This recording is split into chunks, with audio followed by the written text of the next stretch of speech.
Hello നമസ്കാരം. ഒരു പുതിയ വീഡിയോയിലേക്ക് എല്ലാവർക്കും സ്വാഗതം. ഒരു പുതിയ ദിവസത്തിലേക്ക് എല്ലാവർക്കും സ്വാഗതം. ഇന്നത്തെ വീഡിയോ ഡേ ഇൻ മൈ ലൈഫാണ്.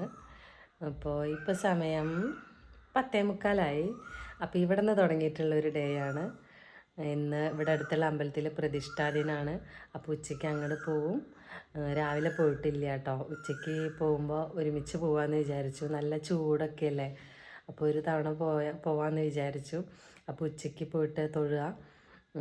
അപ്പോൾ അന്നദാനമൊക്കെ ഉണ്ട്, അതൊക്കെ കഴിച്ചിട്ട് വരും.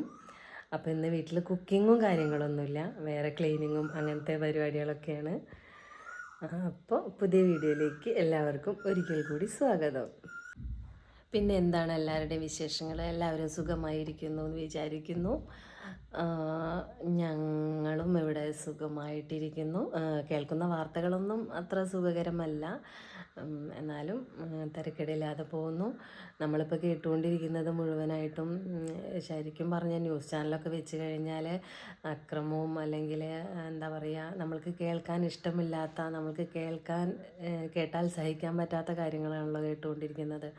അപ്പോൾ അത് വളരെ വിഷമിപ്പിക്കുന്ന കാര്യമാണ്. അപ്പോൾ അങ്ങനെയുള്ളൊരു ഇതിൽ കൂടിയാണ് നമ്മളെല്ലാവരും കടന്നു പോയിക്കൊണ്ടിരിക്കുന്നത്. എല്ലാവരുടെയും മനസ്സ് ഒരേപോലെ ആവില്ലല്ലോ. അപ്പോൾ ശരിക്കും ദുർബലമായ മനസ്സുള്ളവർക്ക് ഒരിക്കലും എന്താ പറയുക, അത്ര ഹാപ്പി ആയിട്ടാവില്ല ഇപ്പോൾ കടന്നു പോകുന്നുണ്ടാവുക. കാരണം ഓരോ വാർത്തകൾ കേൾക്കുമ്പോഴും അത്രയധികം നമ്മളെ വിഷമിപ്പിക്കുന്നുണ്ട്. നമ്മൾ ചിന്തിച്ച് പോവുകയാണല്ലേ, എന്തുകൊണ്ടാണ് ഇങ്ങനെയുള്ള വാർത്തകൾ നമ്മൾ കേൾക്കേണ്ടി വരുന്നത് എന്നിങ്ങനെ. ഓരോ കാലഘട്ടത്തിലും ഓരോ കാര്യങ്ങളായിട്ട് മാറ്റങ്ങൾ സംഭവിക്കുന്നുണ്ട്. പക്ഷേ ഇങ്ങനെയുള്ള വാർത്തകൾ കേൾക്കുമ്പോൾ നമുക്ക് എന്താ പറയുക, ഒട്ടും സഹിക്കാൻ പറ്റാത്ത ഇത്രയും അക്രമങ്ങൾ, കുട്ടികൾക്ക് എങ്ങനെ ഇത്രയും അക്രമാസക്തരാവാൻ പറ്റുന്നു എന്നതൊക്കെ ഭയങ്കര വേദനിപ്പിക്കുന്ന കാര്യങ്ങളാണ്. ഭയം തോന്നുകയാണ് ഈ സമൂഹത്തിൽ ജീവിക്കുമ്പോൾ, അല്ലെങ്കിൽ കുട്ടികളായിട്ട് ജീവിച്ചു വരുമ്പോൾ ഭയം തോന്നുകയാണ്. എന്തായിത്തീരും, എങ്ങനെയായിത്തീരും എന്നുള്ള കാര്യത്തിൽ ഭയങ്കരമായിട്ട് ഇത് വല്ലാത്തൊരു എന്താ പറയുക, വല്ലാത്തൊരു അവസ്ഥയിൽ കൂടിയാണ് കടന്നു പോകുന്നത്. നമ്മൾക്ക് തന്നെ സഹിക്കാൻ പറ്റുന്നില്ല. അപ്പോൾ അവരുടെ വേണ്ടപ്പെട്ടവരൊക്കെ അതെങ്ങനെ സഹിക്കും എന്നുള്ള കാര്യമാണ് ഞാൻ ആലോചിക്കുന്നത്. ഞാനിപ്പോൾ പറയുന്നത് ഈ അടുത്തെന്ന് വെച്ചാൽ 2 ദിവസം മുമ്പ് സംഭവിച്ച കാര്യത്തെക്കുറിച്ചാണ് കേട്ടോ. എന്താണ് അപ്പോൾ എന്തപ്പോൾ അതിനെ പറ്റിയിട്ട് പറയുക. നമ്മളെയൊക്കെ കുട്ടിക്കാലത്ത് നമ്മളൊക്കെ മാറ്റങ്ങൾ വരും. ഇപ്പോൾ ഓരോ എന്താ പറയുക, ഓരോ സാധനങ്ങൾ, പുതിയ പുതിയ ഉപകരണങ്ങളും പുതിയ പുതിയ കണ്ടെത്തലുകളും വരുമ്പോൾ നമ്മളുടെ ലൈഫിൽ മാറ്റങ്ങൾ വരും. മുൻപുള്ള കാലഘട്ടത്തിലൊക്കെ കുട്ടികൾ തമ്മിലുള്ള കളിച്ചിരുന്നതും, അല്ലെങ്കിൽ അവർ അതൊക്കെ ഒരു മാറ്റം വന്നപ്പോൾ മൊത്തത്തിൽ അങ്ങോട്ട് മാറിയിട്ട് വേറൊരു രീതിയിലേക്ക് ആയിപ്പോയി കുട്ടികൾ. ഒന്നിനോടും ഭയമില്ലാതെ, മാതാപിതാക്കളെയും പേടിയില്ല, എന്താണ് ടീച്ചേഴ്സിനെ, അധ്യാപകരെയും പേടിയില്ല, ആരെയും പേടിയില്ലാതെ തന്നിഷ്ടപ്രകാരമായിട്ട് വളരുന്ന കുട്ടികളായിട്ട് മാറി തുടങ്ങി അല്ലേ. നമ്മുടെ പല സ്ഥലത്തും കാണുന്ന കുട്ടികളൊക്കെ അങ്ങനെയാണ്.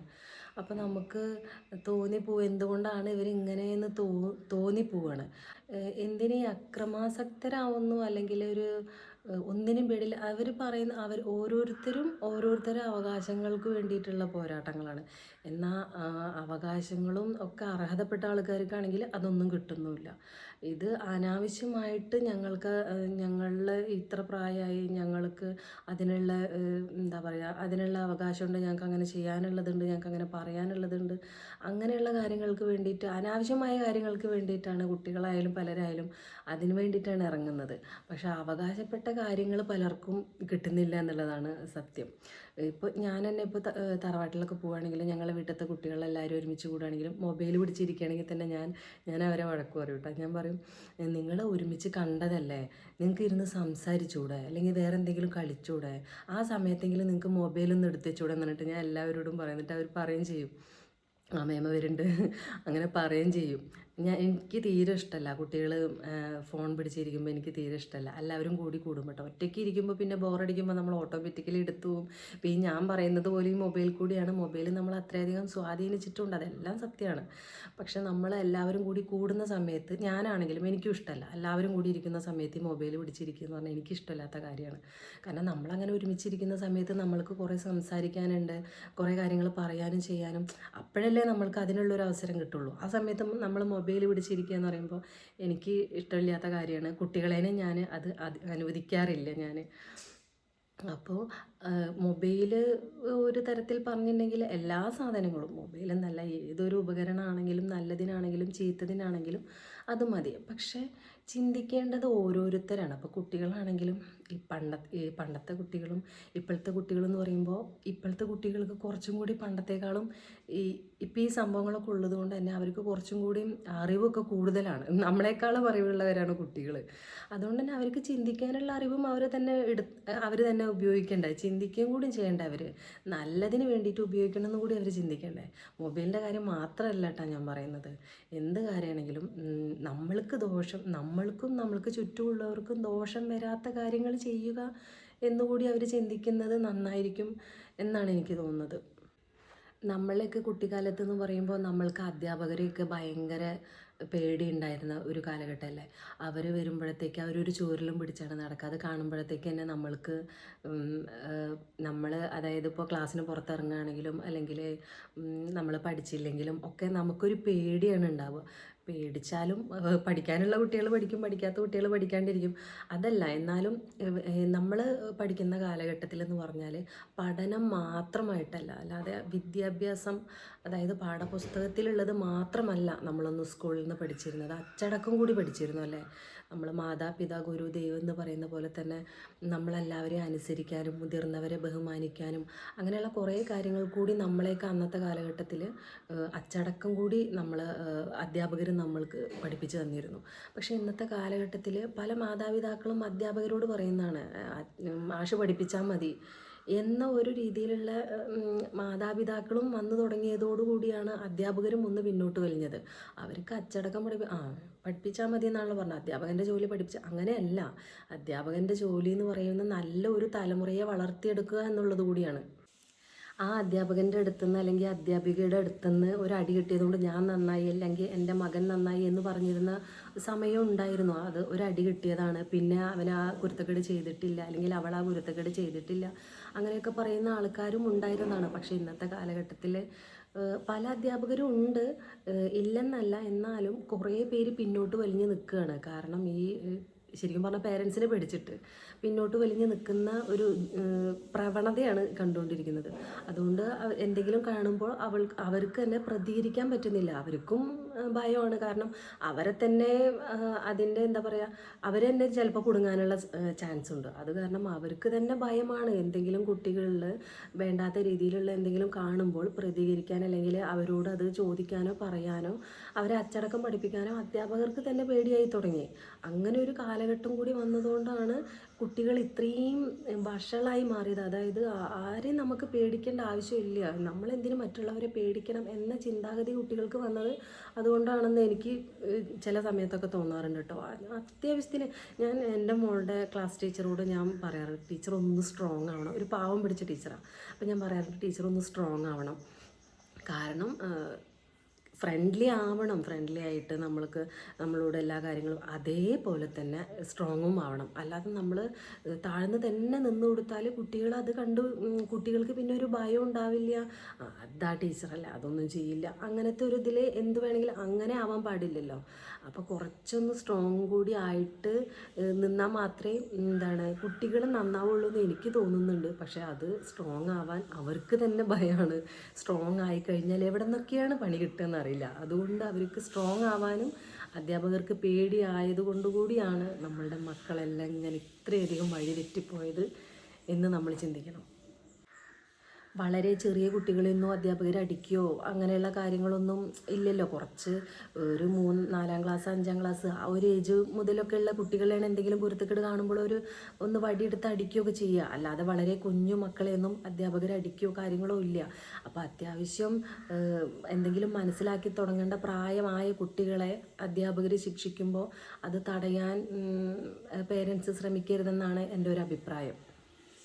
തടയേണ്ട കാര്യങ്ങളുണ്ട് കേട്ടോ. ഇപ്പം ഞാൻ ഈ പറഞ്ഞ പോലെ തന്നെ അധ്യാപകരുടെ കാര്യം പറഞ്ഞപ്പോൾ ഞാൻ സ്കൂളും ടീച്ചറുടെ പേരൊന്നും ഞാൻ പറയുന്നില്ല. ഞങ്ങൾക്ക് ഹിന്ദി പഠിപ്പിച്ചിരുന്ന ഒരു ടീച്ചറുണ്ട്, സ്കൂളിൻ്റെ പേര് ഞാൻ പറയുന്നില്ല. ആ ടീച്ചർ അടിച്ചിരുന്നത് എങ്ങനെയാണെന്ന് അറിയാം. നമ്മളുടെ കൈ ഇങ്ങനെ പിടിക്കാൻ പറയും. കൈ ഇങ്ങനെ പിടിക്കാൻ പറഞ്ഞിട്ട് ടീച്ചർ എടുത്ത് മരത്തിൻ്റെ സ്കെയിലുണ്ടായിരുന്നു, മരത്തിൻ്റെ വെച്ചാൽ നല്ല നീളത്തിലുള്ള നല്ല കട്ടിയുള്ള മരത്തിൻ്റെ സ്കെയില്, ആ സ്കെയിലായിട്ട് ടീച്ചർ ഇങ്ങനെ പിടിച്ചാൽ ഈ എല്ലിൻ്റെതാ ഇവിടെ ഉണ്ടല്ലോ, ഇവിടേക്ക് അടിക്കുമായിരുന്നു ടീച്ചർ. അതൊക്കെ നമ്മൾ പ്രതികരിക്കേണ്ട കാര്യങ്ങളാണ്. കാരണം നമുക്ക് എല്ലിനെന്തെങ്കിലും പറ്റിയാലോ, അങ്ങനെയൊന്നുമല്ല നമ്മൾ ശിക്ഷിക്കേണ്ടത്. ടീച്ചേഴ്സ് ആരായാലും, പേരൻസ് ആയാലും അധ്യാപകരായാലും അങ്ങനെ അല്ല നമ്മളെ ശിക്ഷിക്കേണ്ടത്. അതൊക്കെ നമ്മൾ തടയേണ്ട കാര്യങ്ങളാണ്. അല്ലെങ്കിൽ അതിനൊക്കെ വേണ്ടിയിട്ട് അതിനെതിരെ നമ്മൾ പ്രതികരിക്കണം.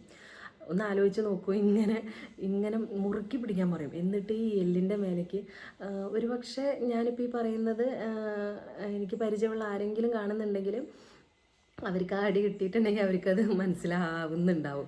പ്രത്യേകിച്ച് അത് മനസ്സിലാവുന്നുണ്ടാവും. കാരണം നല്ല വേദനയാണ്. ഇങ്ങനെ പിടിച്ചിട്ട് മരത്തിൻ്റെ സ്കെയിൽ കൊണ്ട് നല്ല അടി അടിക്കുക, മെല്ലെന്നല്ല, ഭയങ്കര അടി അടിക്കുക. അപ്പോൾ അതൊക്കെ നമ്മൾ തടയേണ്ട കാര്യങ്ങൾ, അല്ലെങ്കിൽ അതിനെതിരെയൊക്കെ നമ്മൾ പ്രതികരിക്കണം. പക്ഷെ അല്ലാത്ത രീതിയിൽ ചൂരൽ ഉപയോഗിച്ചിട്ട് കാലിൻ്റെ താഴെ അല്ലെങ്കിൽ കൈ നീട്ടി കൈൻ്റെ അടിയിലൊക്കെയാണ് അടിക്കുക. അത് വളരെ നമ്മൾക്ക് എന്താ പറയുക, ശരീരത്തിന് വലിയ ദോഷം ചെയ്യില്ല എന്നാണ് വിചാരിക്കുന്നത്. പക്ഷെ ആ ഒരു അടി മതി. എന്ത് എന്താ പറയുക, എന്ത് കുരുത്തക്കേടാണ് ചെയ്തതെങ്കിൽ ആ ഒരു അടി കിട്ടിക്കഴിഞ്ഞാൽ പലരും നന്നാവേണ്ടവർ നന്നാവും. ഒരു മനസ്സിലാക്കലാണത്. ഇനി ചെയ്താൽ ഇനിയും കിട്ടുമല്ലോ, അതുകൊണ്ട് ഇനി അത് ചെയ്യണ്ട എന്നുള്ള ഒരു തിരിച്ചറിവിന് കൂടിയാണ് ആ അടി കിട്ടുന്നതെന്ന് എനിക്ക് പറയാനുള്ളത്. അപ്പോൾ എൻ്റെ വീഡിയോയ്ക്ക് ഇടയിൽ എനിക്ക് കുറച്ച് ഇങ്ങനത്തെ കാര്യങ്ങൾ പറയണമെന്ന് തോന്നിയിട്ട് അതുകൊണ്ടാണ് ഞാൻ പറഞ്ഞത്. അപ്പോൾ ഇന്നത്തെ എൻ്റെ ദിവസത്തിലേക്ക് നമുക്ക് പോകാം. ഓരോ ദിവസം കടന്നു പോകുമ്പോൾ കുറച്ചൊക്കെ ചിന്തകളും കൂടി നിങ്ങളുമായിട്ട് പങ്കുവെക്കണമല്ലോ, അതുകൊണ്ട് പങ്കുവെച്ചു എന്ന് മാത്രം. അപ്പോൾ ഇനിയിപ്പോൾ വീട്ടിലെ ക്ലീനിങ്ങും കാര്യങ്ങളൊക്കെ കഴിഞ്ഞിട്ട് അമ്പലത്തേക്ക് പോകാനുള്ള തയ്യാറെടുപ്പിലാണ്. അപ്പോൾ ബാക്കി വീഡിയോയിലൂടെ കാണാൻ. നല്ല തിരക്കാവും കേട്ടോ അവിടെ. പിന്നെ നല്ല ചൂടുള്ള സമയമല്ലേ, നല്ല വെയിലും ഒക്കെ ഉണ്ടാവും.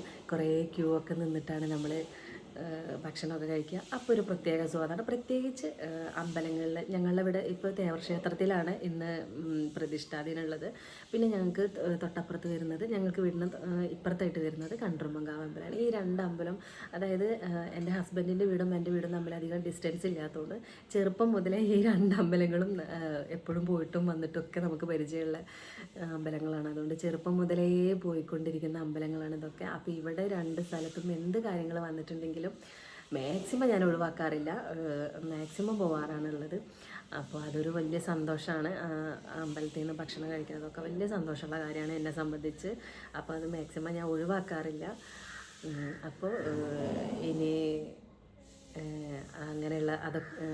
അപ്പോൾ ഇനി അവിടെ പോയിട്ട് ഞാൻ ക്യൂ ഒക്കെ ഒന്ന് കാണിച്ചു തരാം കേട്ടോ, അമ്പലത്തിലത്തെ ക്യൂവും കാര്യങ്ങളൊക്കെ ഒന്ന് കാണിച്ചു തരാം. ഭക്ഷണമൊക്കെ നല്ല അടിപൊളി ഭക്ഷണമാണ്.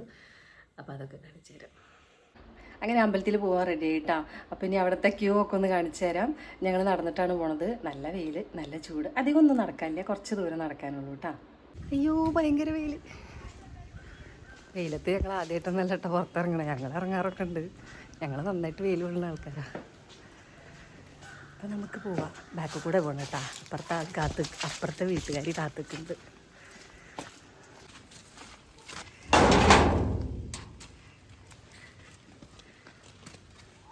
ഇപ്പം സായിക്കുമാറും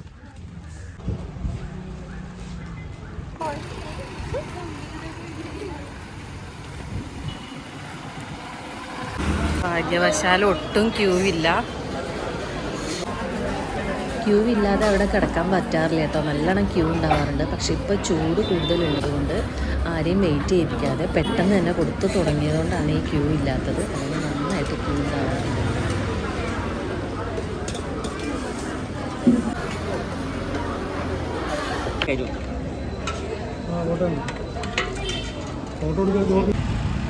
ഇനി നെക്സ്റ്റ് പ്രോഗ്രാം വൈകുന്നേരമായി. അപ്പോൾ ഇനി അടുത്ത പരിപാടി നനയ്ക്കുക എന്നുള്ളതാണ്. അപ്പോൾ നനയ്ക്കാൻ വേണ്ടിയിട്ട് നോക്കുമ്പോൾ കുറച്ച് സ്ഥലത്തൊക്കെ നനവുണ്ട്. കുറച്ച് ദിവസം മുമ്പ് നല്ല മഴ പെയ്തിട്ടുണ്ടായിരുന്നു. അപ്പോൾ കുറച്ച് സ്ഥലത്തൊക്കെ നനവുണ്ട്. അപ്പോൾ നമ്മൾ വലിയ പൈപ്പൊന്നും എടുത്ത് നനയ്ക്കേണ്ട ആവശ്യമില്ല. ഗാർഡൻ ഹൗസായിട്ട് കുറച്ച് ചെടിക്കൊക്കെ നനച്ചാൽ മതി. ബാക്കിയൊക്കെ നനഞ്ഞാണ് നിൽക്കുന്നത്. അപ്പോൾ നനയ്ക്കലാണ് ഇനി നെക്സ്റ്റ് വൈകിട്ടത്തെ പരിപാടി.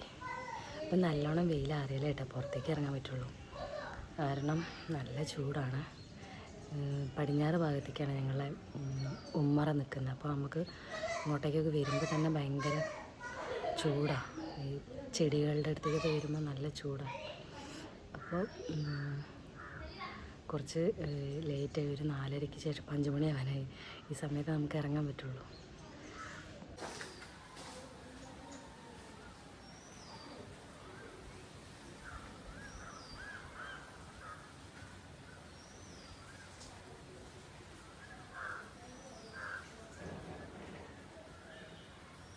ഇത് ഞാൻ കുറച്ച് വിത്ത് നട്ട് വെച്ചതാ, മുളയ്ക്കുന്നുണ്ട്. കുറച്ചും കൂടി മുളയ്ക്കാനും ഉണ്ട്.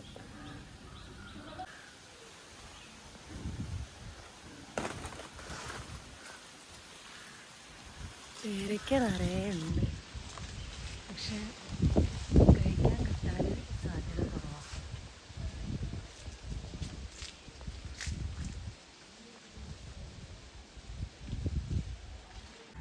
ഇനി ചെടിക്കിടയിലുള്ള പുല്ലുകൾ പറിക്കുക. ഇതും ഒരു വലിയ പണിയാണ്. നനയ്ക്കുന്നതുകൊണ്ട് വേഗം പുല്ല് മുളയ്ക്കും. അങ്ങനെ നനയ്ക്കലും പുല്ല് പറിക്കലൊക്കെ കഴിഞ്ഞിട്ടാണ് ഈ ജംഗ്ഷനിലേക്കൊന്ന് പോകാനുണ്ട്. മോളേനൊന്ന് വിളിക്കണം, അവൾ വരുന്നുണ്ട്. അപ്പോൾ ജംഗ്ഷൻ വരെ പോയിട്ട് അവളെ വിളിക്കണം. പിന്നെ 1-2 സാധനം വാങ്ങാനുണ്ട്. മടി പിടിച്ചിരിക്കുകയായിരുന്നു. അർജൻറ്റായിട്ടുള്ള സാധനം എന്തായാലും വേണം. അപ്പോൾ അത് വാങ്ങാൻ പോകണം. അതൊക്കെ കഴിഞ്ഞിട്ട് വരാം. അതൊക്കെയാണ് ഓരോ ദിവസത്തെ പരിപാടികൾ.